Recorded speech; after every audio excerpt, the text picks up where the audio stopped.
But one thing that really interested me on this leak to 9to5 Mac was the new Apple Watch Series 4. This looks like the first real change in its overall aesthetic since it came out about 3 or 4 years ago. In fact, I've been waiting to upgrade my watch because all the new ones look the same as the old ones. They were a little faster, of course, but they didn't have an overall aesthetic change. This one does look like it's going to be a little bit thinner.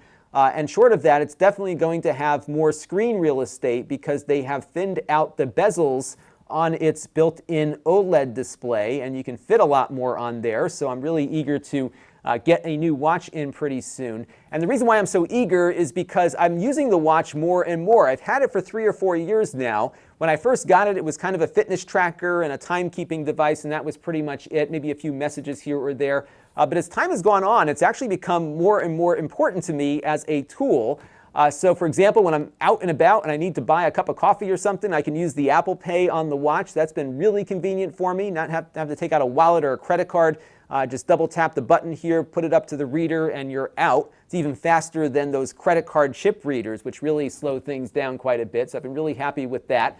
I've also been very happy with the HomeKit integration because I can control now most of the things that are controllable in my house with my watch without having to open up the phone and unlock it. I can be anywhere in the house, anywhere outside the house, unlock my doors just by shouting a command at the watch.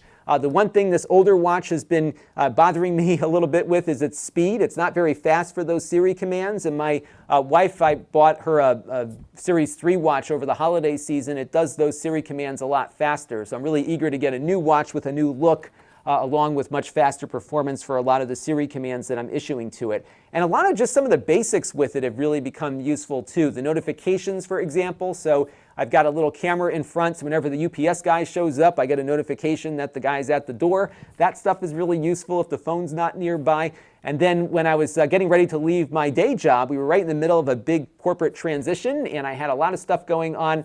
And right around that period of time, my second daughter was born, so I was home for a week or so, helping out, getting everybody acclimated to the new arrival. And I'm out changing diapers and everything, but I'm able to stay on the phone and get things done at work without having to hold the phone. And getting notifications and keeping up with everything really kept the stress of that week at a minimum, and the watch was a big part of that. So I am very happy with my Apple Watch, and I'm very eager to upgrade it. But one thing I noticed out there is that a lot of people that I know or run into or just encounter out on the street, if they have a smartwatch on, chances are it's an Apple Watch. And I think this has really become kind of a sleeper hit product for the company. They're not touting it all that much. Maybe the sales numbers versus the iPhone are low, but I'll tell you what, I see so many of these things out there. I could probably count on 1 or 2 hands the number of Android watches I've seen out there over the last year or so. And if they're not wearing an iPhone, then they're probably wearing a Fitbit smartwatch. And that's been about all I have seen just within my anecdotal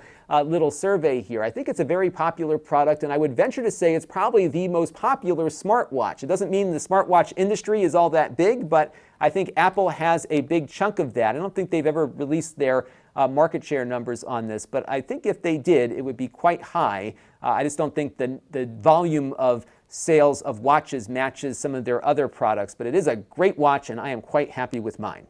This channel is brought to you by the Lon.TV supporters, including gold level supporters Chris Allegretta, the 4 Guys with Quarters podcast, Tom Albrecht, Bill Reiner, and Kalyan Kumar. If you want to help the channel, you can by contributing as little as $1 a month.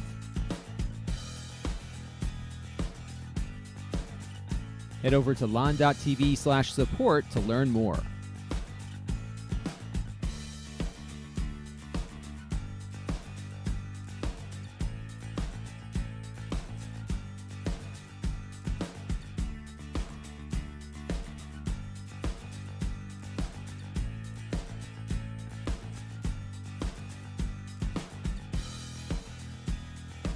And don't forget to subscribe. Visit lon.tv/s.